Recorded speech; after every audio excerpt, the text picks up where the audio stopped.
bisa diaplikasikan juga, karena melakukan penelitian itu sebenarnya kalau menurut saya alurnya sama. Jadi semuanya dimulai dengan studi literatur. Nanti kalau ada pertanyaan, akan ada sesi pertanyaan di akhir presentasi. Pertanyaannya bisa diketik atau bisa juga nanti langsung ngomong pakai mikrofon ya. Oh ya, Pak Wawan, silakan direkam. Terima kasih, Pak. Oke. Jadi ini sebenarnya pertanyaan yang banyak ditanyakan oleh mahasiswa yang memang sudah waktunya skripsi gitu ya. Mohon maaf, ini siapa ya? Oke. Oh, Syahrul. Saya mute ya, Syahrul. Minta tolong Bapak Ibu kalau ada yang baru datang dan sepertinya berisik gitu ya, saya minta tolong di mute kan. Oke. Oh, Bu Melani. Iya, Bu. Terima kasih sudah disimak loh, Bu. Oke, bagaimana cara memulai penelitian bahasa? Sekali lagi, buat yang baru datang, saya akan sedikit membagikan kiat-kiat bagaimana memulai penelitian. Ini sebenarnya khususnya untuk penelitian bahasa, tapi sekali lagi, kalau menurut saya alur penelitian itu kurang lebih di semua ilmu sih sepertinya sama saja. Jadi semoga bisa berguna juga untuk mahasiswa-mahasiswa dan mungkin dosen-dosen di prodi lain. Jadi bagaimana sih cara memulai penelitian bahasa itu? Yang pasti kita harus menentukan bidang risetnya dulu atau research field. Nanti ini setiap poin akan saya jabarkan lagi. Tapi yang jelas presentasi saya isinya adalah 5 poin ini aja. Yang pertama harus tahu bidangnya apa. Kemudian yang kedua topiknya apa. Kemudian yang ketiga masalahnya apa. Karena researcher itu atau peneliti pasti dia cari-cari masalah. Udah bener-bener malah masih aja dicari masalahnya. Kalau nggak gitu nanti penelitinya nggak dapat job. Kemudian setelah itu tentukan tinjauan literatur. Nah, untuk tinjauan literatur ini sebenarnya adalah kunci utama untuk memulai penelitian apapun itu. Karena tanpa kita membaca literatur yang sudah ada, kita nggak bisa ujuk-ujuk bikin penelitian dan mengklaim bahwa oh ini penelitian baru nih. Karena pada prinsipnya penelitian kan sudah selalu secara konstan dilakukan oleh manusia, apalagi sekarang manusia di dunia ini ada sekitar 7 miliaran lebih ya. Jadi kalau kita tiba-tiba bikin penelitian karena menurut kita ada sesuatu yang menarik, itu adalah langkah yang menurut saya kurang tepat. Jadi yang paling tepat adalah analoginya gini, kita masuk tongkrongan, kemudian tiba-tiba kita ngomong aja so asik. Harusnya kan nggak gitu. Harusnya ketika kita masuk tongkrongan, kita dengar dulu tongkrongan ini lagi ngobrol apa sih.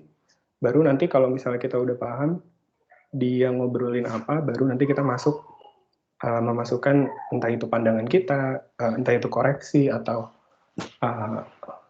menanggapi sesuatu yang sudah diobrolkan. Jadi kalau mau bikin penelitian sebenarnya analoginya itu aja, masuk ke tongkrongan. Jadi jangan so asik, tapi jadi pendengar dulu yang baik supaya obrolan kita nyambung di dunia penelitian. Oke, dan yang terakhir tentukan metodologi riset. Nah, nanti saya akan share juga gimana caranya bikin penelitian yang bukan mudah sih sebenarnya, cuman mengganti metodologi yang sudah ada gitu. Bukan harus mengganti juga sih, atau memperbaiki metodologi yang sudah ada. Jadi kalau untuk kiat riset yang menurut saya agak lebih mudah dilakukan, kalau misalnya kita ada melihat metodologi yang menurut kita kurang tepat atau bisa diperbaiki, nah kita bikin risetnya di situ aja. Itu menurut saya kalau di lingkungan bidang riset sosial itu sesuatu yang sangat mudah untuk dilakukan.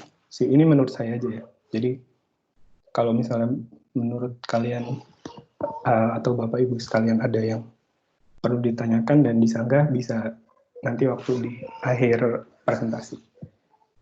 Oke, saya pikir cukup untuk slide ini. Kemudian bidang risetnya. Nah, ini nih, bidang riset itu sebenarnya adalah, ini yang ada di sini cuma contoh aja, jadi bukan semuanya. Bidang riset itu sebenarnya adalah mata kuliah yang Anda ambil. Misalnya, kalau di kalau di pengajaran bahasa dan di sastra Inggris, itu kan ada mata kuliah skill. Bisa nggak Pak dijadikan bahan riset? Ya bisa aja sih, tapi nanti kayak misalnya listening atau speaking gitu ya, nanti masuknya bisa ke linguistik atau ke translation atau ke pengajaran dan sebagainya. Tapi yang jelas bidang riset apa sih? Ya kelas yang Anda ikuti. Kalau untuk dosen ya kelas yang Anda ampu, itu bisa jadi bidang riset Anda masing-masing. Di sini contohnya saya kasih yang the big four aja ya. Kalau di FBS itu ada pengajaran ya atau language teaching, kemudian linguistik yang kayaknya nggak ada peminatnya.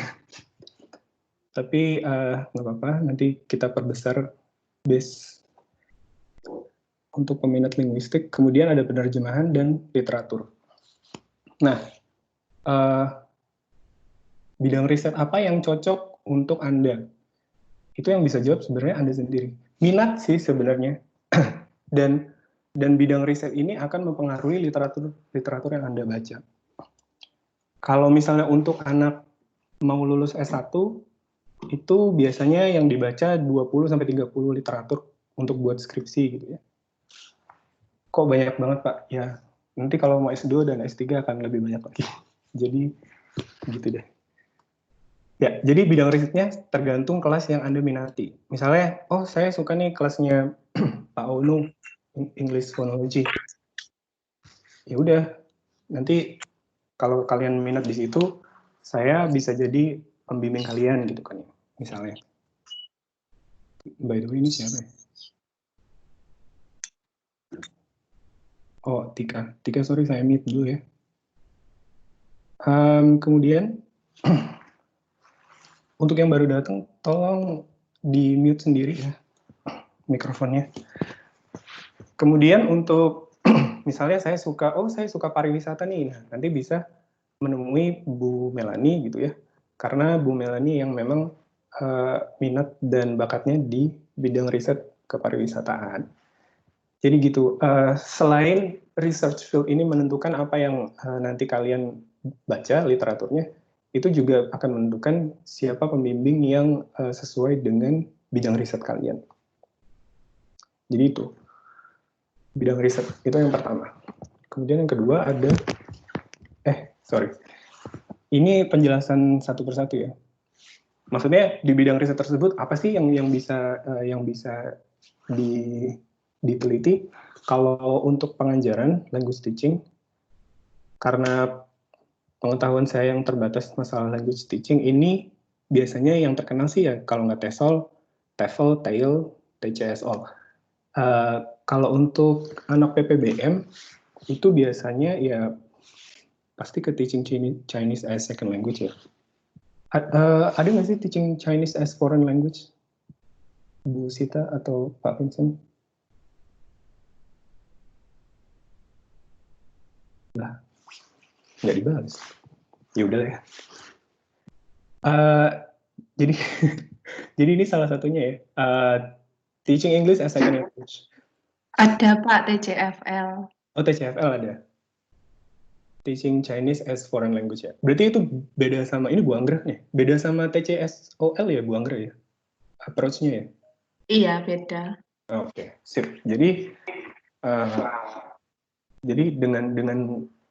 dengan hal itu kita tahu bahwa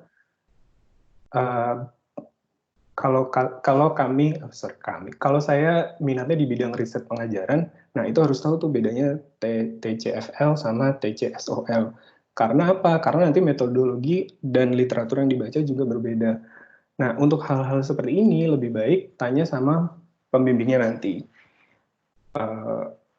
Literatur apa yang seharusnya saya baca ya, seperti itu. Jadi, ini untuk pengajaran. Kemudian kalau untuk, nah ini bidang saya nih, makanya banyak. Kalau bidang linguistik banyak, saking banyaknya, saya sampai bingung. Kadang tuh kalau mau penelitian mulai dari daerah mana. Tapi yang jelas, kalau linguistik itu ada linguistik dasar sama linguistik terapan atau applied linguistik. Nah, di sini yang linguistik dasar itu ada fonetik, fonologi, morfologi, sintaks, semantik, pragmatik. Sampai situ aja. Yang di bawah itu sudah mulai interdisipliner. Jadi gabungan linguistik dengan disiplin-disiplin ilmu yang lain. Misalnya sosiolinguistik itu gabungan sosiologi sama linguistik. Psikolinguistik gabungan psikologi sama linguistik. Historical linguistik itu sebenarnya lebih ke histori bahasa. Jadi kalau kalian pernah dengar namanya keluarga bahasa ya kayak Indo-European, Austronesian, nah itu dipelajarinya di historical linguistics. Jadi nggak melulu masalah histori-histori tentang sebuah negara aja, tapi bagaimana histori itu mempengaruhi bahasa. Kayak misalnya adanya perang, atau adanya penjarahan, penjajahan, dan segala macam. Kemudian forensik linguistik, itu salah satu bidang yang saya tekuni juga. Jadi sebenarnya forensik linguistik itu bukan jadi detektif, tapi forensik linguistik itu sebenarnya digunakan untuk language as evidence. Jadi language data sebagai bukti, data bahasa sebagai bukti gitu ya. Nah, kemudian ada stylistik. Nah, kalau stylistik ini ranahnya Pak Dono. Jadi stylistik ini juga salah satu branch dari applied linguistic, di mana kita melihat bagaimana sih gaya bahasa seseorang itu memperlihatkan dirinya di biasanya sih dipakai untuk literatur, tapi tidak harus hanya dipakai di daerah literatur saja. Karena di forensik linguistik kami juga memasukkan stylistik, tapi yang dibahas bukan seberapa indah bahasanya, seberapa konsisten penggunaan bahasa yang dilakukan oleh seseorang. Karena itu nanti jadi bahan untuk identifikasi evidence. Jadi seperti itu. Itu kalau linguistik ya. Kemudian untuk translation ya, karena pengetahuan saya lagi yang terbatas masalah translation, kebanyakan sih yang dicari itu literary translation sama translation kritik. Ya sesuai dengan namanya sih. Jadi kalau translation kritik, misalnya ada buku nih udah ditranslate sama orang, menurut kalian, oh translationnya nggak bagus nih karena hal-hal itu nanti bisa dikritik dan dijadikan bahan untuk riset. Ini lebih ke, nggak tahu deh kalau PPBM ada nggak ya, Bu Anggra? Mohon pencerahannya, kalau PPBM apakah pernah ada riset masalah translation? Oh iya ada. Biasanya translation-nya dari bahasa Mandarin ke bahasa Indonesia atau ke bahasa Inggris. Oh siap. Berarti bisa juga ya anak PPBM. Bisa. Oke, jadi untuk translation juga bisa dijadikan bahan riset. Nah, kemudian kalau literatur ini ranahnya Pak Wawan, Bu Lilis, karena beliau yang memang risetnya sampai sekarang memang di daerah literatur. Jadi kalau untuk literatur, sepengetahuan saya yang tidak terlalu banyak masalah literatur, jadi ada poplit, ada prose, poetry, drama. Ini sebenarnya kelas-kelas yang dari sastra Inggris. Jadi kelas-kelas tersebut memang didesain untuk menjadi bridge atau jembatan supaya mahasiswa memiliki ide untuk riset ke daerah sana gitu. Kalau untuk popular literature, Pak Wawan saya yakin lebih banyak tahu daripada saya. Dan sekarang ini Pak Wawan sedang menggeluti bidang popular literature Ghibli ya. Nonton film Ghibli. Dan analisisnya luar biasa Pak Wawan. Kalau saya nonton film itu, ya cuma nonton film aja gitu kan. Kalau bagus ya bagus, tepuk tangan. Kalau enggak, ya udah. Kalau Pak Wawan nonton filmnya sambil dianalisa. Jadi analisanya luar biasa. Oke, kemudian sorry, ini ada yang baru datang. Tolong dimatikan. Oh, Natasha. Natasha udah saya mute ya. Oke. Kemudian, nah, topik riset. Topik riset itu apa sih? Topik riset itu ya yang Anda mau riset. Jadi setelah Anda menentukan, oh saya suka nih bidang riset popular literature, misalnya. Kemudian Anda harus menentukan topik risetnya. Nah, bagaimana cara menentukan topik riset? Itu ya harus membaca buku dan artikel ilmiah. Karena literature review itu kebanyakan ada di jurnal-jurnal ilmiah, dan itu menurut saya adalah salah satu cara yang sangat mudah sekali untuk memulai mencari topik riset. Tapi bisa juga browsing di Google. Caranya browsing aja pakai keyword ini, research trends on, misalnya research trends on forensic linguistics misalnya, atau current trends on popular literature. Nah, nanti setelah Anda browsing di Google, biasanya nanti ada hyperlink yang menuju ke beberapa literatur yang terkini gitu. Nah, kemudian di sini saya kasih beberapa examples atau contoh-contoh tentang, tapi ini sekali lagi di daerah linguistik ya. Contoh-contoh tentang tren-tren riset di semantik itu. Tren risetnya sekarang di cultural keywords. Nanti saya akan ngomongin cultural keywords sedikit tentang riset saya. Kemudian likelihood ratio itu kalau di forensic linguistik, dan kemudian di sosiofonetik sekarang lagi ngetrend sound merger. Ini yang sekarang sedang saya garap di tahun ini. Semoga nanti bulan Oktober udah bisa muncul. Kalau untuk di tempat yang lain atau di ranah riset yang lain, saya kurang paham karena saya tidak menggeluti riset di daerah tersebut, tapi saya yakin di FBS dosen-dosennya bisa membantu Anda untuk mencari topik riset sesuai dengan minat Anda sih sebenarnya. Kalau bakat enggak juga sih. Maksudnya kalau bakat tuh bisa dibikin lah ya. Yang penting ada minatnya. Bakat mah gampang. Oke, ini adalah topik risetnya. Kemudian yang ketiga, research questions. Nah, ini kebanyakan yang bingung. Udah ada ranahnya, topiknya udah ada. Tapi yang paling sering dilupakan itu adalah research questions-nya. Kenapa? Karena research question itu sebenarnya adalah core dari penelitian Anda. Apa sih pertanyaan yang mau Anda jawab itu? Karena Anda punya pertanyaan yang ingin dijawab, nanti itu akan mempengaruhi metode yang Anda pilih, mempengaruhi data-data yang Anda pilih. Nah, sekarang gimana caranya memformulasikan masalah atau research question ini? Saya sebenarnya ada 3 hal yang bisa langsung diterapkan gitu ya. Ada 2 macam paper sih sebenarnya kalau di jurnal ilmiah, itu ada review paper, ada technical paper.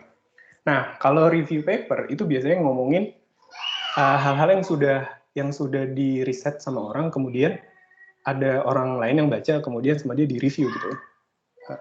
Jadi review paper ini bisa sebagai semacam kritikan gitu. Biasanya yang paling banyak ya review paper ini. Dan biasanya paling mudah untuk ditemukan. Nah, taunya dari mana kalau itu review paper? Biasanya dia dimulai dengan kritikan terhadap sesuatu. Bacanya di abstrak aja kalau misalnya mau tahu ini review paper atau enggak. Tapi biasanya kalau misalnya kalian pergi ke jurnal-jurnal, dia ada satu section yang memang sama jurnal-jurnal tersebut didedikasikan untuk review paper. Jadi kita nggak perlu bingung-bingung ini benar review paper apa enggak gitu ya.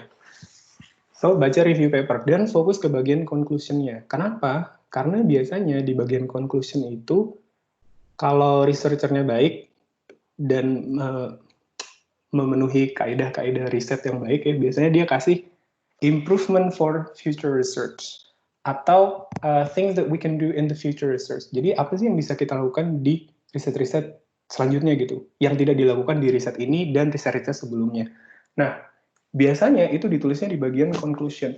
Makanya kalau misalnya ada kalian bingung ya mau bikin riset masalah apa, cari aja review paper, terus ke bagian conclusion-nya langsung. Jangan ke abstrak dulu, biar tahu sebagian besar ini akan ngomongin apa gitu ya secara general. Kemudian langsung ke review paper. Nah, kalau untuk technical paper itu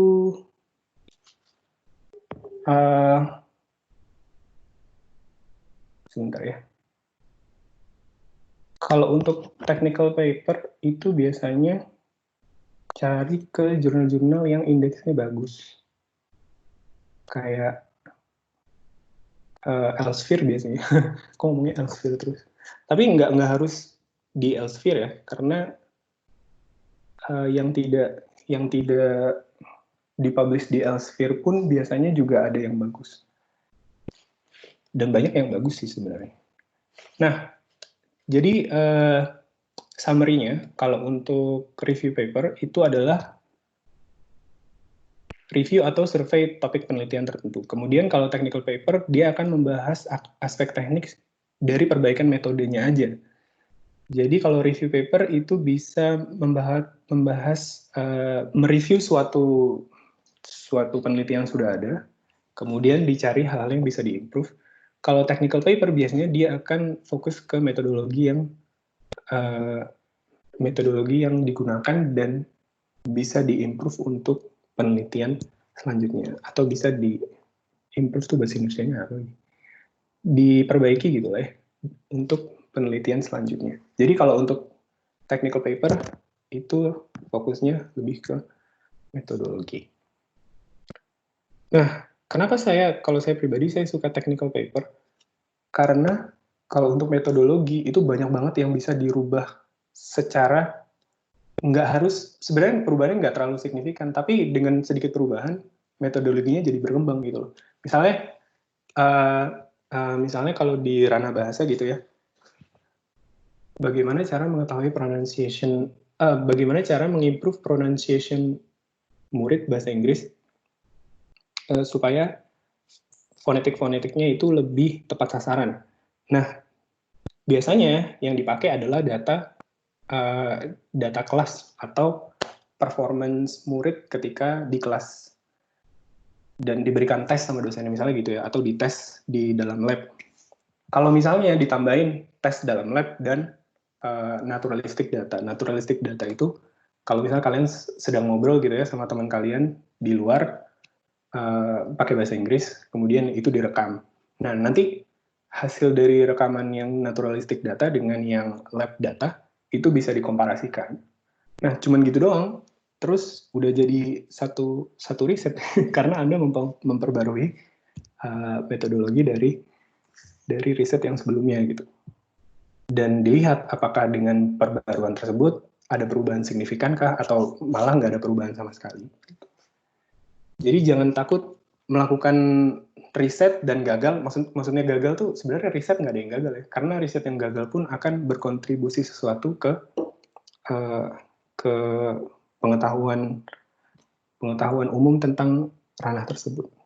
Jadi menurut saya tidak ada riset yang gagal. Adanya riset yang tidak publish. Iya. Hanya tidak ada riset gagal, adanya riset yang tidak publish. Oke, nanti kalau mau pertanyaan di bagian akhir ya. Ini kita tinjauan literatur dulu. Karena saya ngomongnya udah kelamaan. Literature review. Membuat ringkasan tentang hal yang sudah dilakukan di bidang riset tersebut. Nah, ini penting banget. Sebenarnya, walaupun ini ditaruh di nomor 4, sebenarnya ini adalah hal pertama yang harus Anda lakukan. Kenapa? Karena kalau Anda sesuai dengan analogi tongkrongan tadi, kalau Anda tidak mengikuti pembicaraan yang dilakukan di tongkrongan dan Anda so asik tiba-tiba mau ngomong sesuatu yang menurut Anda asik, nah itu jadi Anda tidak asik. Jadi pentingnya literatur review itu adalah membuat ringkasan tentang hal yang dilakukan dalam bidang riset. Kemudian perbandingan metodologi juga penting. Kenapa? Karena untuk untuk beda research question, metodologi yang digunakan juga akan berbeda. Ya bisa aja sih dibuat sama, dan itu bisa jadi satu riset untuk menentukan apakah metodologi tersebut bisa digunakan untuk beberapa pertanyaan yang berbeda. Kemudian dengan adanya literatur review itu juga bisa mengetahui research gaps atau hal-hal apa sih yang belum dilakukan atau hal-hal apa yang masih perlu diperbaiki di bidang riset yang Anda tekuni gitu ya. Kemudian research methodology. Nah, research methodology atau metodologi riset ini pasti diambil dari hasil tinjauan literatur. Kenapa? Karena kebanyakan metodologi riset itu bertumpu dari metodologi yang sudah dilakukan sebelumnya. Ya bisa aja sih sebenarnya bikin metodologi baru, tapi kebanyakan yang dilakukan adalah mengimprove atau memperbaiki dan memperbarui metodologi-metodologi yang sudah dilakukan dan membuatnya jadi lebih baik lagi. Karena science is always correcting itself, jadi selalu memperbaiki dirinya sendiri. Itu keindahannya science di situ. Kemudian untuk poin yang kedua, research methodology itu adalah mempertimbangkan keselarasan tujuan penelitian dengan data yang dimiliki. Jadi data yang kita miliki itu juga akan mempengaruhi metodologi yang kita gunakan. Dan metodologi yang kita gunakan itu seharusnya bisa digunakan untuk menjawab research question yang tadi sudah disebutkan di atas. Dan ini adalah yang terakhir, minta bantuan ahli. Jadi bantuan ahli itu siapa aja sih? Ya dosen pembimbing, ya peneliti, ya kakak tingkat. Kalau menurut kalian kakak tingkatnya ahli gitu ya. Jadi untuk skripsi sudah pasti harus ada dosen pembimbing. Tapi ketika kalian nanti misalnya dikasih tugas suruh bikin artikel riset tentang topik ini gitu ya, ya mungkin kalian bisa minta bantuan dosen yang bersangkutan di kelas tersebut atau minta bantuan sama kakak tingkat. Nah, sesama peneliti itu biasanya juga bisa saling minta pendapat tentang bagaimana memperbaiki atau memperbagus gitu ya penelitian supaya penelitiannya bisa publish. Sekali lagi nggak ada penelitian yang gagal, menurut saya yang ada adalah penelitian yang tidak publish, udah itu aja. Dari saya cukup segitu sih, Pak Vincent. Halo? Ya. Iya, Pak Patris. Oh ya, saya baru join. Oh. Ya, saya baru join, ya. Iya, nggak apa-apa, Pak. Iya. Ini dari saya cukup presentasinya. Pak Vincent mungkin mau menolong saya untuk sesi pertanyaan. Vincent, halo. Kayaknya Pak Vincent tidak standby. Oh, ke-mute tidak bisa saya nyalain. Kumaha tuh? Bentar Pak Vincent. Iya. Oh ya udah. Ya udah langsung aja pertanyaan. Silakan pertanyaan Bapak Ibu sekalian dan teman-teman mahasiswa. Boleh diketik, boleh silakan langsung ngomong.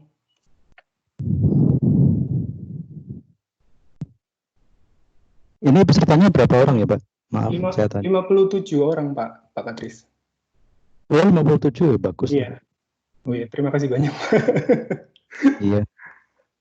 Cuma kalau saya boleh komentar, metodologi yang disampaikan Pak Onu tadi itu bidang linguistik dan pendidikan bahasa rasanya, Pak ya. Ini ya, Pak ya. Iya, maksudnya di sastra Inggris itu saya selalu melihat ada dua bidang gitu yang pendekatannya terhadap penelitian juga kayaknya agak beda gitu. Kalau dari segi linguistik dan pendidikan bahasa yang menjadi bidang kita, maksudnya kita itu maksudnya saya dan Pak Onu itu memang cenderung positivis kan. Artinya harus selalu objektif, kemudian ada alat ukurnya harus sangat reliable, harus sangat sahih, dan ada teori yang latar belakanginya dan sebagainya seperti itu. Analisisnya juga harus secara statistik, kebanyakan juga secara statistik. Tapi kalau dari rekan-rekan di bidang sastra itu nampaknya hal seperti itu juga agak beda. Jadi cara mereka mendekati masalah, kemudian merumuskan masalah sampai pada masalah penggalian data dan metode penelitian juga beda rasanya. Betul. Saya cuma mengomentari itu aja, bahwa ada dua paradigma yang tidak senantiasa selaras dalam bidang penelitian ini.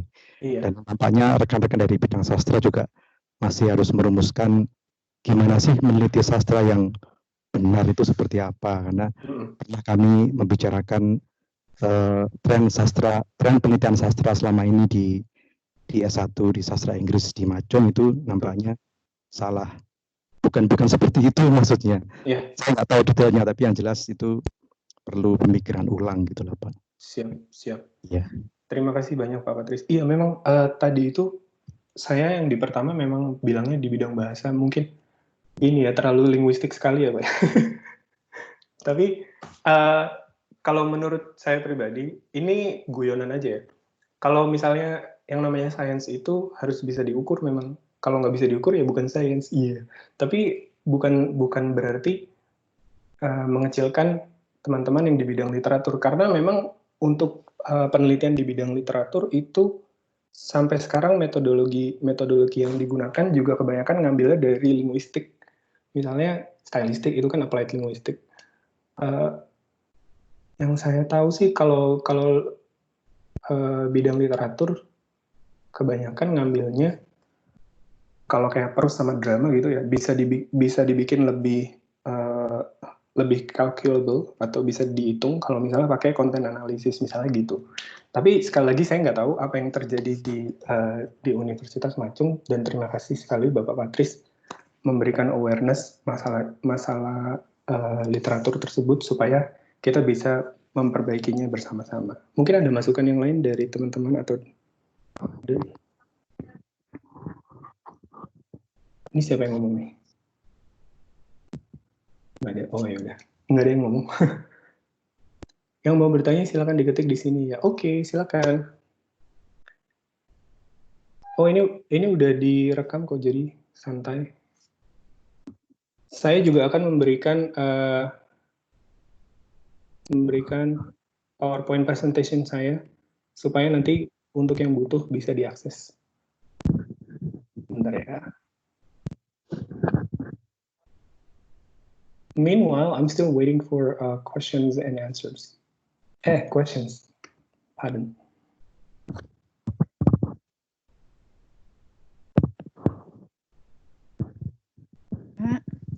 Pak. Ya. Pak Ono. Silakan Bu Maria. Thank you Pak. Pak, thank you ya Pak ya. Ilmunya bagus loh Pak. Oh iya, terima kasih Bu. Ini pencerahan loh Pak. Ada hari-hari kayak gini, ada pencerahan gini, ini bermanfaat banget Pak. Iya Ibu, terima kasih. Kan bahwa kita ini masih bagian dari kampus gitu ya Pak ya. Iya betul Bu. Walaupun jauh tapi tetap dekat Bu ya. Betul. Ini gini Pak Ono, ada yang mau saya tanyain tapi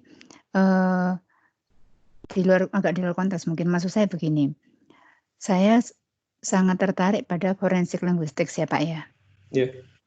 Itu bidang yang baru buat saya gitu ya. Saya dengar namanya pun setelah saya ketemu sama Bapak. Nah, untuk teman-teman yang misalnya Pak mau meneliti tentang forensik linguistik, ini kan mata kuliah ini nggak diajarin di kampus ya. Iya betul. Nah, bolehkah saya diberi contoh beberapa topik penelitian yang misalnya bisa dikerjain baik oleh dosen atau mahasiswa seputar bidang itu, kira-kira apa ya Pak ya? Oke, kalau untuk forensik linguistik Ibu, itu sebenarnya tidak bisa disebut forensik linguistik apabila tidak masuk ke ranah pengadilan. Nah, makanya untuk bidang forensik linguistik ini datanya kalau mau naturalistik data ya Bu ya. Kalau mau naturalistik data itu aksesnya yang mungkin jadi challenge supaya kita bisa mengakses itu. Karena kalau mau akses data seperti itu harus ke pengadilan sama harus ke polisi, Bu. Jadi yang biasanya dilakukan adalah experimental data. Experimental data itu misalnya salah satunya gini. Kalau forensik linguistik yang saya pernah ikutan itu adalah bikin suicide note. Jadi sebelum orang bunuh diri biasanya ada yang namanya suicide note ya Ibu ya. Dia bikin note tentang kenapa saya mau bunuh diri dan segala macam. Nah, salah satu riset yang pernah melakukan experimental data tentang suicide note itu memberikan mahasiswanya disuruh pura-pura bikin suicide note, dan nanti hasil suicide note yang dibikin sama mahasiswa itu akan dikomparasikan dengan suicide note yang asli. Jadi hasil komparasinya itu biasanya memperlihatkan hal-hal sebagai berikut. Biasanya kalau orang yang beneran mau meninggal kemudian bikin suicide note, pasti ada kalimat-kalimat permintaan maaf biasanya gitu. Entah itu maaf ke orang tuanya, entah itu maaf ke orang yang pernah disakiti. Tapi hal-hal tersebut biasanya lebih konsisten gitu loh Bu, di suicide note yang asli daripada yang dibikin oleh mahasiswa. Jadi hal-hal seperti itu Bu. Kalau saya pribadi, forensik linguistik saya lebih ke speaker comparison sama speaker identification. Itu lebih ke misalnya ada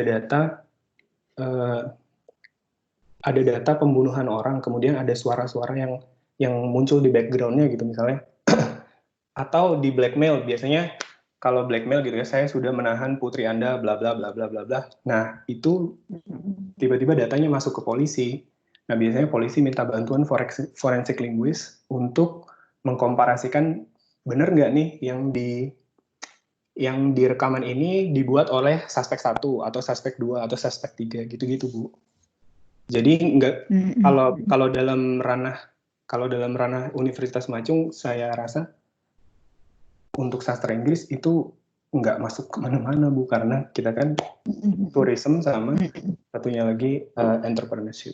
Nah itu yang sampai sekarang belum bisa saya salurkan karena kasarannya saya masih sendirian lah kalau di daerah situ di Universitas Macung. Begitu. Saya harap bisa menjawab pertanyaan Ibu. Terima kasih banyak Pak pencerahannya Pak.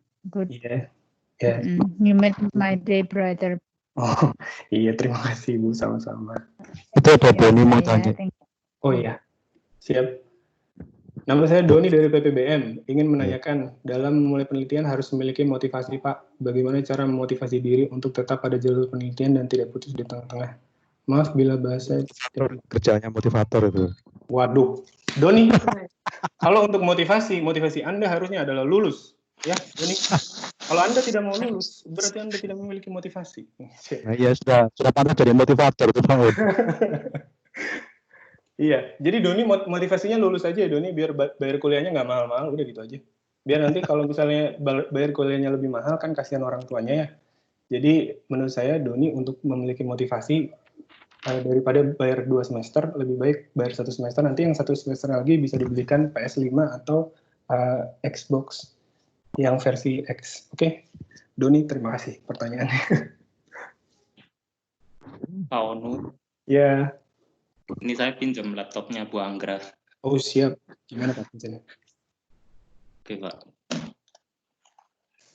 Apakah ada pertanyaan lagi yang masuk melalui Pak Vincent pribadi? Tidak ada Pak. Oh oke. Jadi ini gimana Pak? Masih tetap kita tunggu sampai 11.30 atau kumaha Pak? Menurut di jadwalnya sih sampai jam 12 Pak. Oh begitu, oh baik. Oh, sebenarnya saya ada bukan pertanyaan sih, seperti bukan motivasi juga. Ini untuk anak-anak yang masih semester 2 atau semester 4. Mungkin Anda berpikir, aduh ngapain sih saya mikirin skripsi, kan skripsi masih lama. Ya, ini menurut saya cukup penting karena maaf sebentar ya.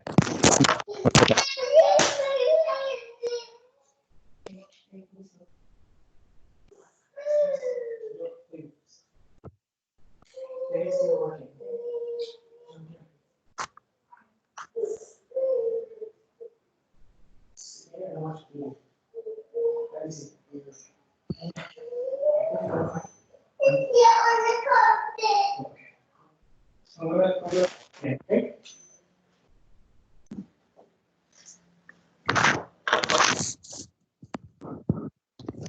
mohon maaf. Nggak apa-apa, Pak. Jadi, untuk mahasiswa semester 2 dan 4, ini sebenarnya adalah, gimana ya, karena sekarang kalian sedang mengambil kelas-kelas yang ada gitu. Misalnya semester 4 sekarang ngambil fonologi saya gitu kan. Jadi ini adalah waktunya Anda untuk menentukan bidang riset yang Anda sukai. Kemudian ini juga waktunya untuk menentukan bidang riset, topik-topik riset yang mungkin Anda pakai nanti kalau sudah semester 7 atau 8 gitu ya. Karena kalau misalnya kalian memikirkan mau riset apa pas semester 7 dan 8, itu telat banget. Jadi lebih baik mulai sekarang udah, oh saya ini suka pengajaran bahasa misalnya. Kira-kira topik apa ya nanti yang bisa saya pakai? Atau biasanya itu nanti kan terintegrasi di tugas-tugas yang diberikan dosen ke mahasiswa. Kayak misalnya kalau di kelas English Phonology saya, itu tugas yang saya berikan ke mahasiswa adalah membuat vowel plot atau plot huruf vokal yang diproduksi oleh masing-masing mahasiswa. Nah, nanti itu bisa untuk penelitian di bidang pengajaran bahasa Inggris juga, bisa untuk penelitian di bidang fonologi juga. Jadi menurut saya lebih baik mulai sekarang daripada telat. Hey buddy, I'm still teaching, okay? Can we please talk later? Ya, jadi seperti itu.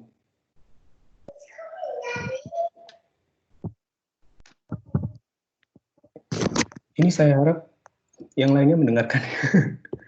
Mendengarkan, Pak. Oh, siap. Jadi gimana nih? Untuk anak-anak semester 2 dan semester 4, nggak ada pertanyaan? Kalau nggak ada pertanyaan, saya kasih tugas nih. Iya. Pak, itu ada pertanyaan dari Reza Dio. Nah, mumpung lagi dibahas sama Pak Patris, karena sepengetahuan saya basis kritik sastra cenderung dari intentional fallacy. Wah, itu parah, bener banget sih, Jadi buat memastikan keabsahan penelitian sastra secara metodologis gimana ya Pak? Melihat dari koridor keilmuan di Macem setidaknya. Mungkin Pak Patris bisa bantu saya untuk ini Pak. Karena jujur saja saya tidak pernah melakukan penelitian di bidang sastra Pak. Nah, kalau untuk sastra sebenarnya saya juga bukan orang yang tepat untuk ditanyai karena saya bukan pakar sastra sih. Siap. Tapi sejauh yang saya ketahui dari omong-omong saya dengan Pak Wawan dan Pak Dono, itu penelitian sastra itu mestinya berawal dari pengalaman pribadi ketika kita membaca satu karya sastra, kemudian dari pengalaman pribadi itu kemudian dijadikan satu bahan tulisan atau satu bahan renungan yang kemudian dituangkan dalam bentuk laporan penelitian yang didukung oleh nggak tahu apakah namanya teori atau cara estetika yang lain atau bagaimana.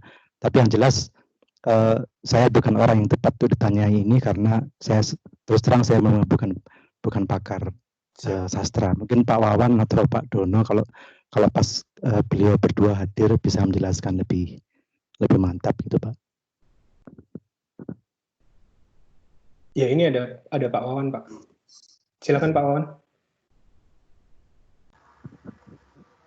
Makasih Pak Onu. Makasih pertanyaannya Dio. Iya, bisa terdengar jelas ya Pak Onu? Bisa Pak. Bisa Pak. Oke. Baik. Kalau yang tadi disampaikan Pak Onu memang dari ini ya, dari paradigma yang positivistik gitu. Ada satu hal ingin dicari jawabannya dan dilakukan berdasarkan penelitian-penelitian yang sebelumnya. Ada satu target yang ingin dicapai. Kalau di sastra itu paradigmanya lebih ke apa yang disebut ini first hand, memahami ya. Jadi ketika kita melihat satu karya sastra, ada hal-hal yang menggeliti, ada hal-hal yang ingin kita ketahui, tapi kalau dibilang intentional atau intentional fallacy yang artinya mencari tahu apa niat penulisnya itu menulis ini, bukan juga. Intentional fallacy itu salah satu hal yang sudah dikritisi dan biasanya kurang kalau sekarang tidak agak ini ya, apa frowned upon itu apa bahasa Indonesia Pak Unu? Agak dijauhi sama orang-orang sastra. Karena mencari tahu maksud penulis itu bukan sesuatu yang bisa dilakukan dan cenderung mustahil dilakukan karena mungkin penulisnya sudah mati atau penulisnya sendiri kasus ekstrimnya tidak ingat lagi kenapa dia menuliskan itu. Jadi yang banyak dilakukan oleh peneliti sastra atau kritikus sastra adalah memahami apa yang sebenarnya dikatakan oleh karya sastra ini, bukan apa yang mau dikatakan penulisnya, tapi karyanya itu. Jadi kalau memahami itu nantinya bisa dihubungkan dengan apa manfaatnya karya sastra ini untuk melihat fenomena hari ini, atau apa manfaatnya atau memahami apa yang dikatakan karya sastra ini tentang kecenderungan berpikir orang. Pertanyaannya misalnya, kenapa karakter ini wong sudah dekat dengan seorang perempuan, karakternya laki-laki, kok dia meninggalkan padahal si perempuan ini suka ke laki-laki tadi. Dicoba memahami, salah satunya misalnya ya dengan pendekatan psikoanalisis yang mengatakan bahwa ada orang yang punya kecenderungan menjauhi komitmen. Nah, teori-teori yang lain itu dipakai untuk memahami si persoalan di dalam karakter tadi. Itu satu saja contoh dari penelitian karya sastra. Atau contoh yang lainnya bisa berupa misalnya kita membaca sebuah novel, novelnya bercerita tentang sekumpulan orang yang tinggal di satu daerah yang punya sikap yang agak unik kepada alam.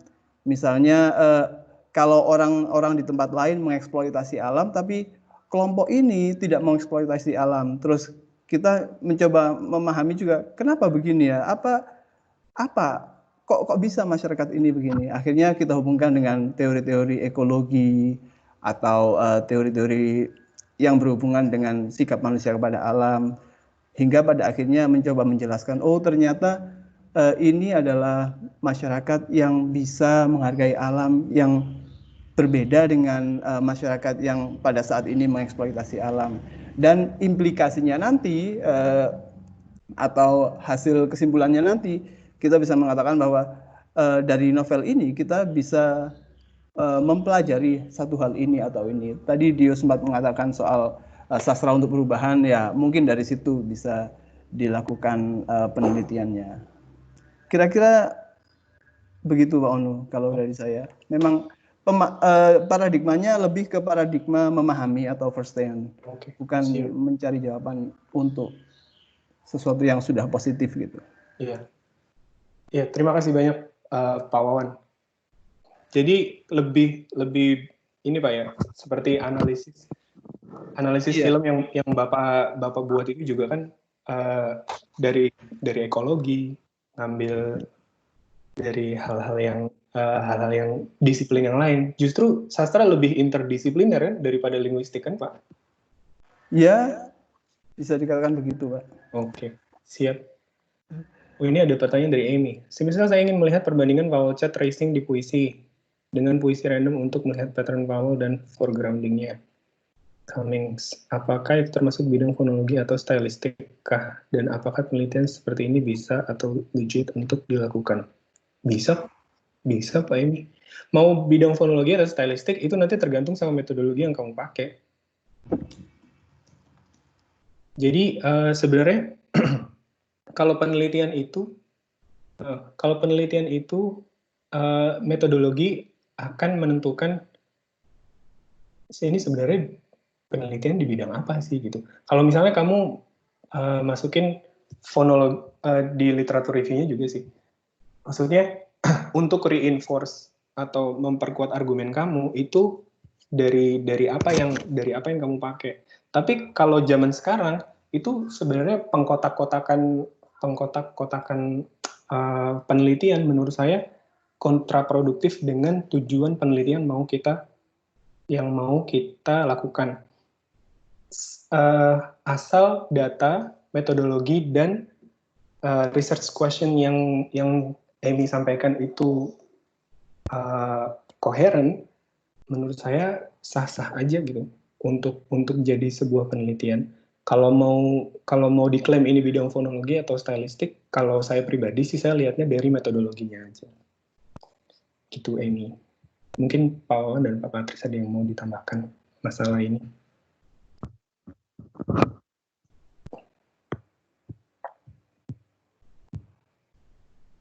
Oh nggak ada, ya udah.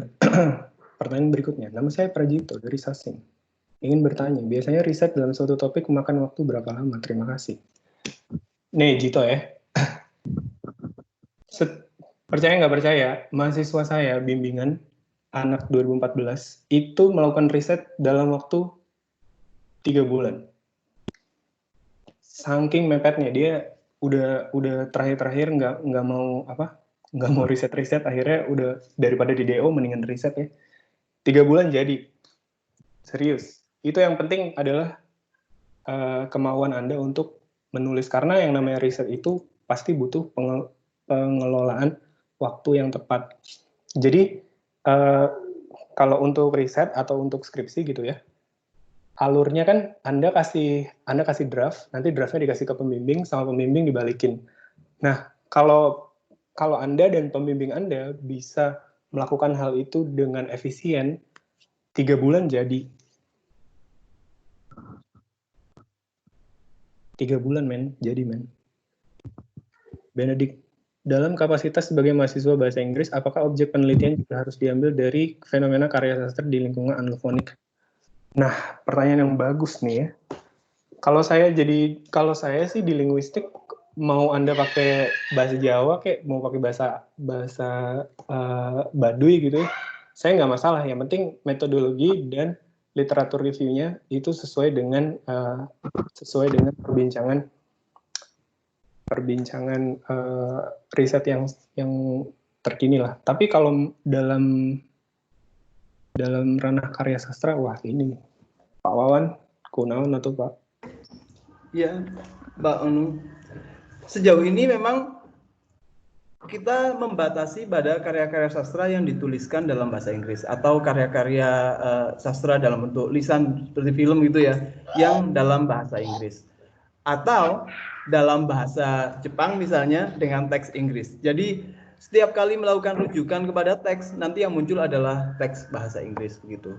Saat ini ada mahasiswa yang mengerjakan skripsi tentang karya sastra Indonesia tapi dalam bahasa Inggris. Kalau pernah dengar novel Pete Support itu Aditya sama satunya lagi siapa itu karya sastra Indonesia tapi yang ditulis dalam bahasa Inggris dan itu yang dibahas. Oke, kalau nggak salah untuk memberi batasan saja Pak Unu ya, memberi batasan bahwa kita ini jurusan sastra Inggris, jadi ya sedikit membedakan lah dengan jurusan bahasa Indonesia misalnya. Oke. Pak Felix, saya izin undur diri baterai. Oh siap, Komandan. Silakan mengundurkan diri, Komandan. Oh, sama ini. Halo? Ya, menambahkan Pak Wawan boleh? Karena Pak Wawan pernah membimbing mahasiswa yang meneliti tentang Shingeki no Kyojin atau Attack on Titan, betul ya Pak ya? Iya. Nah, Attack on Titan itu kan kalian tahu sendiri bahwa itu adalah komik Jepang ya, atau manga. Jadi animenya Pak. Oh, animenya? Iya. Oh, bukan mangganya ya, Pak? Bukan. Oke. Sasageo, iya. Sip. Jadi gitu ya. Halo? Ya, silakan Pak Patris. Ya, saya boleh menambahkan komentar untuk pertanyaan Prajito tadi ya. Iya. Ya, tentang berapa lama waktunya itu tergantung sekali pada masalah penelitian yang sedang Anda mau pecahkan. Jadi kalau misalnya Anda meneliti studi kasus di satu kasus begitu, memang semakin lama semakin baik karena nanti kan kelihatan aslinya itu seperti apa. Kalau ingin studi yang eksperimental, memang sebaiknya sih bisa sampai 1 semester sampai 1 tahun.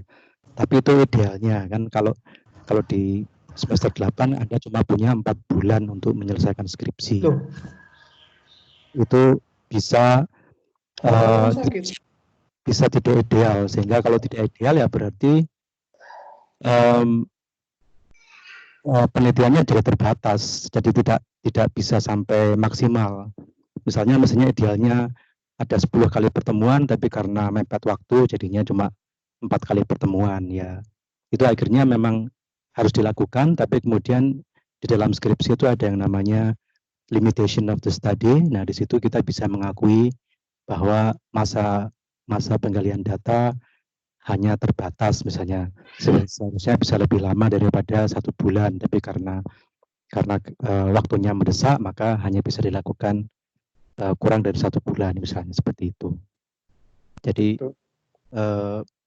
tergantung pada masalah penelitian yang sedang Anda coba selesaikan, tapi juga ingat bahwa ada yang namanya keterbatasan waktu, sehingga itu bisa dilakukan, tapi kemudian harus diakui di dalam skripsi namanya limitations of the study. Gitu aja. Terima kasih.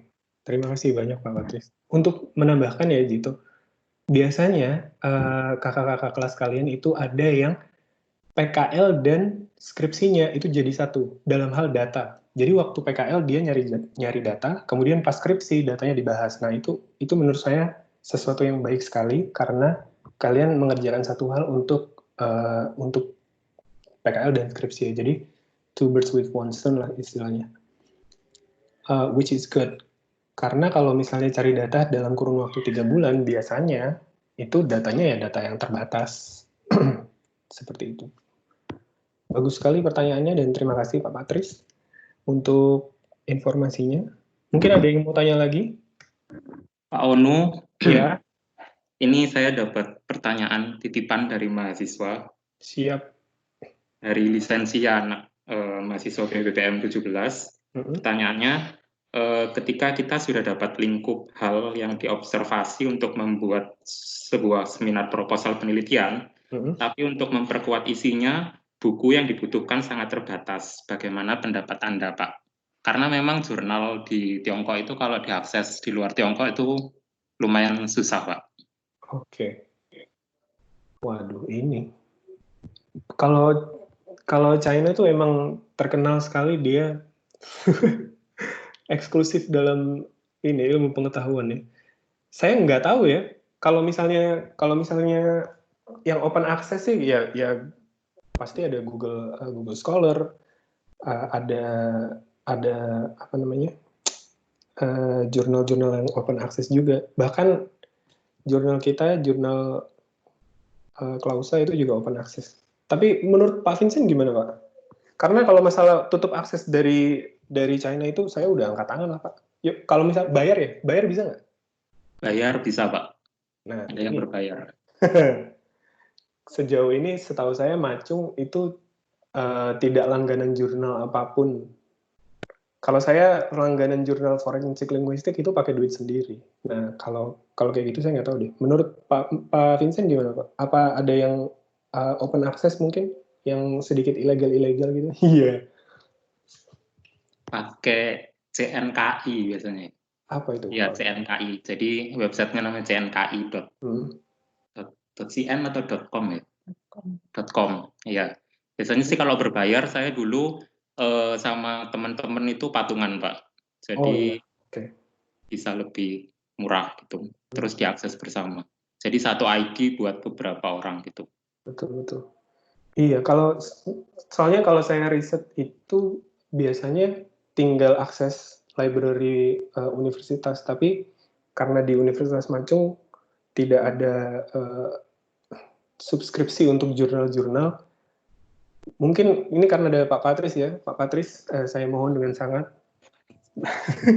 minimal subskripsi jurnal-jurnal Pak Patris yang biasanya digunakan untuk mahasiswa. Ini ada dari PPBM dan karena aksesnya juga sulit.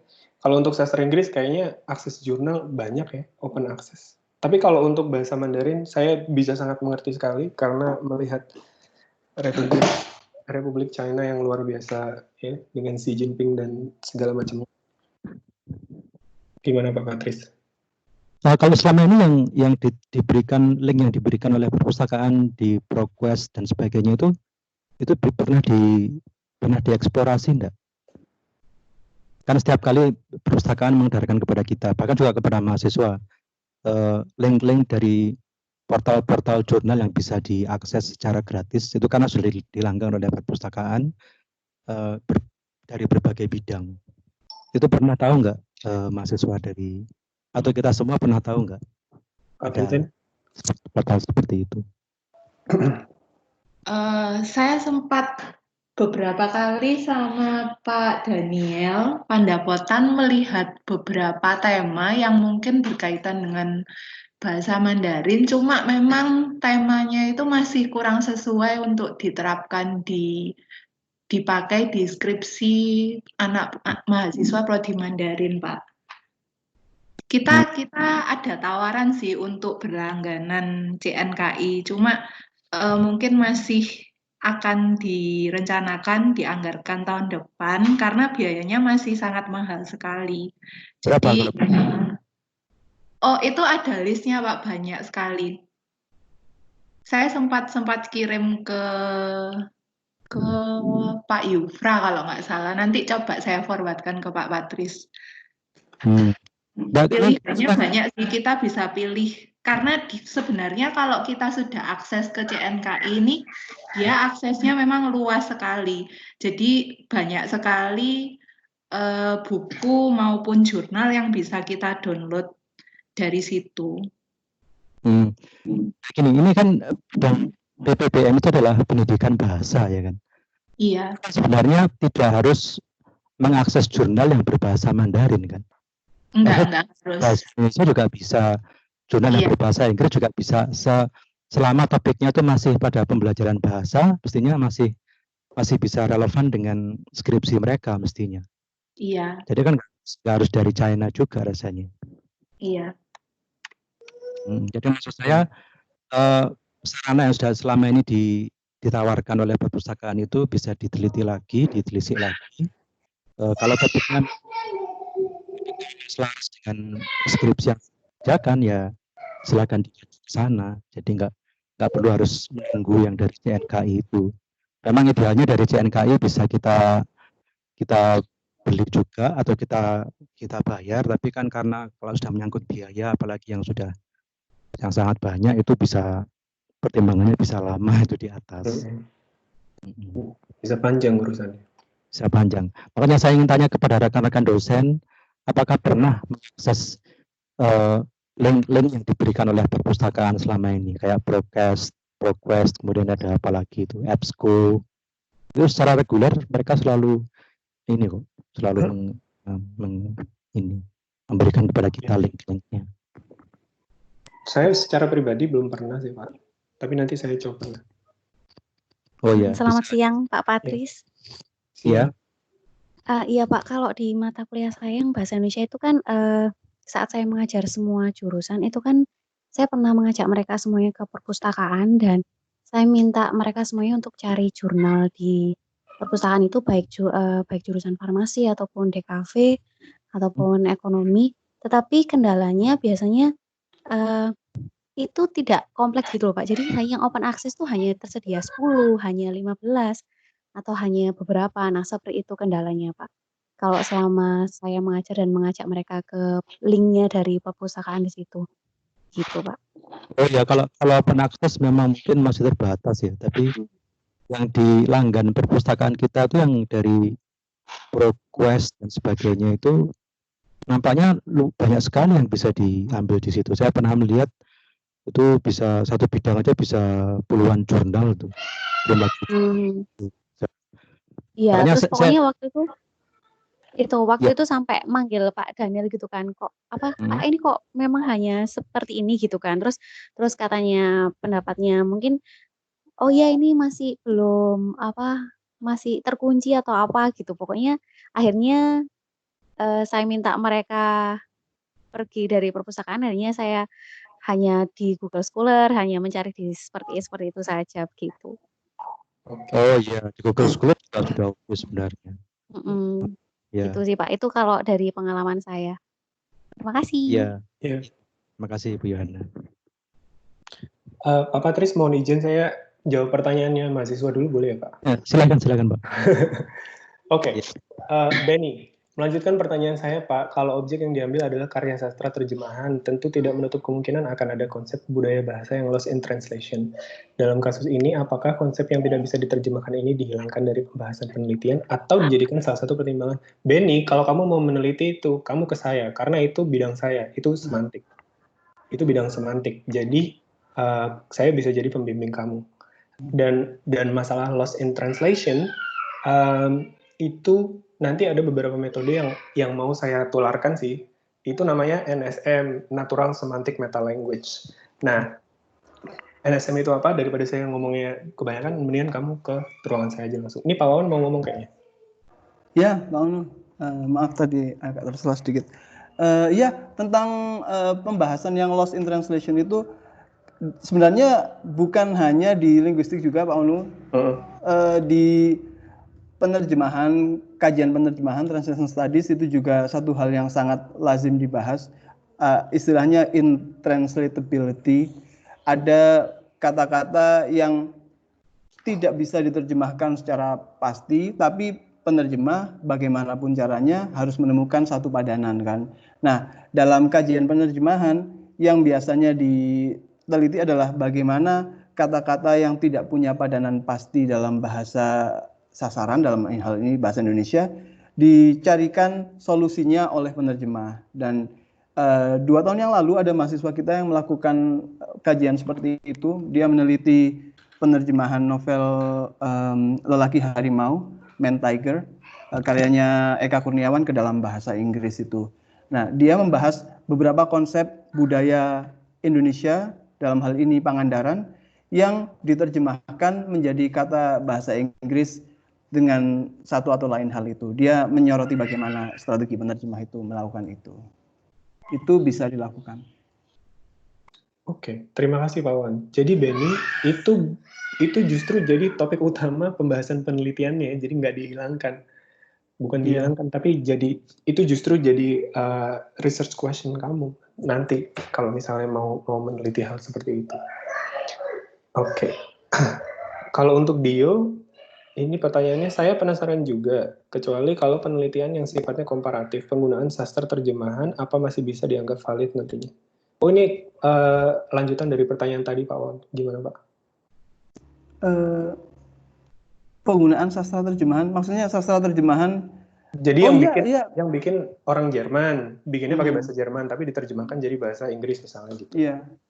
Kalau wilayah kajiannya boleh masuk ke wilayah kajian mana saja, lintas disipliner atau istilahnya yang sekarang itu comparative literature ya, sastra lintas budaya gitu.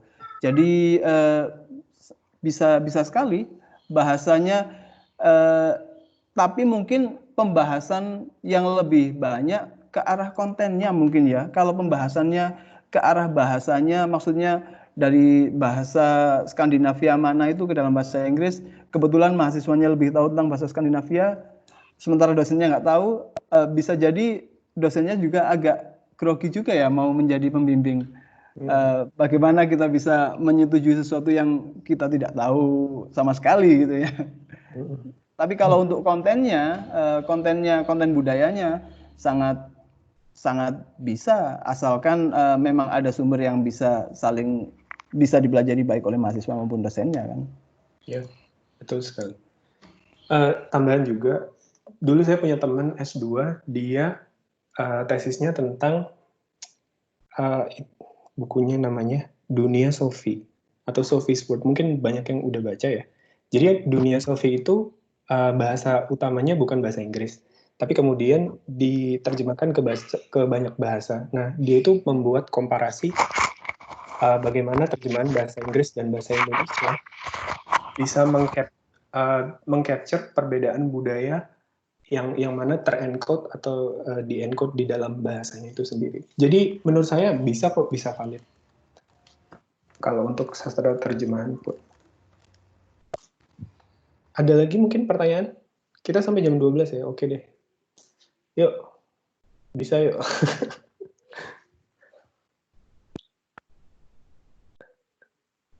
Nggak ada lagi nih.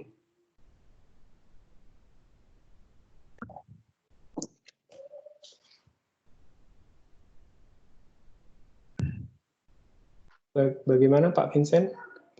Mungkin kalau nggak ada pertanyaan, bisa ditutup, Pak. Oke. Ya mungkin segitu aja. Silakan mungkin Pak Vincent yang melakukan penutupan selaku moderator. Oke, jadi terima kasih Pak Ono. Jadi ilmunya sangat bermanfaat ya Pak buat mahasiswa. Khususnya saya juga sebagai dosen yang masih belum ada pengalaman buat membimbing mahasiswa. Jadi Siap. bermanfaat ilmunya Pak. Ya, terima kasih. Ini saya di kesimpulannya saya ulangin lagi ya Pak dari yang atas itu untuk melakukan sebuah penelitian. Yang pertama nomor 1 itu harus tahu bidang risetnya. Lalu nomor 2 tentukan topiknya. Yang ketiga cari masalah atau pertanyaan riset-riset. Yang keempat tentang tinjauan literatur, dan yang terakhir metodologi riset. Benar ya Pak ya? Betul, itu ada di situ juga Pak. Oke. Halo, boleh saya tambahkan sedikit?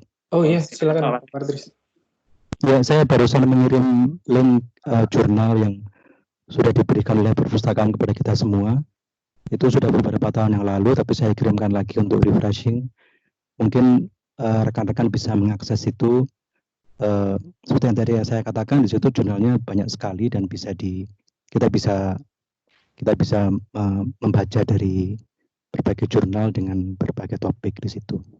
Oke, siap Pak. Saya barusan kirimkan ke grup dosen Inggris dan grup dosen Tionghoa. Yep, saya sudah menerima Pak.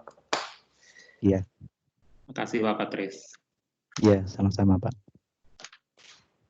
Ini acaranya bagus sekali, saya kira salah satu upaya untuk menghidupkan suasana akademis di Fakultas Bahasa dan Seni bisa dipertahankan, bisa dilanjutkan. Mungkin topik berikutnya adalah penelitian sastra ya. Rasanya selama ini kita jarang sekali mendengar pencerahan dari rekan-rekan di bidang sastra, terutama untuk meneliti sastra. Padahal nama jurusannya itu sastra Inggris gitu. Ya, jadi walaupun saya bukan dari bidang sastra, saya nul botol kalau soal sastra itu, tapi banyak mahasiswa kita yang nampaknya kehausan akan bagaimana meneliti sastra dengan baik dan benar itu. Mungkin topik berikutnya bisa menjadi pertimbangan untuk mengajukan topik yang sastra. Itu saja sih Pak. Baik, terima kasih banyak Pak. Itu untuk masukannya Bu Yohana dan Bu Sita itu kayaknya. Ya, silakan dipertimbangkan lagi untuk topik berikutnya. Nanti narasumbernya bisa Pak Wawan atau Pak Dono atau iya, Lilis. betul sekali. Terima kasih banyak Pak Patris atas atensi dan partisipasinya. Sama-sama Pak. Ya, silakan Pak Vincent.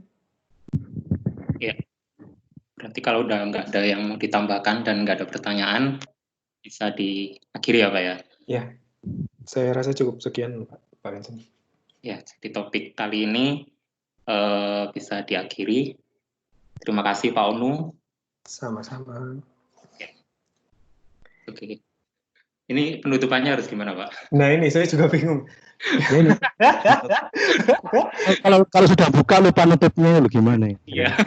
Enggak, bukan gitu Pak Patris. Karena kalau yang digital ini, pertemuan digital biasanya saya nutupnya itu tinggal oke, bye-bye, sampai ketemu lagi, terus saya langsung leave. Jadi nggak awkward Pak ya. Kalau kayak gini kan semua orang belum pergi gitu kan, kita masih di sini terus gitu kan. Oke. Sampai di sini dulu pertemuan dulu, nggak ada yang live gitu loh Pak. Iya. Ya udah dibilang aja. Ini kayaknya terima kasih, sampai jumpa lagi gitu. Oke. Terima kasih. Siang, terima kasih semua. Ya, siang, terima kasih. Pak Wan, terima kasih sudah di-record ya. Nanti kita akan bisa ini. Yes. Oke, saya leave ya. Bye-bye. Stay safe everyone. Terima kasih.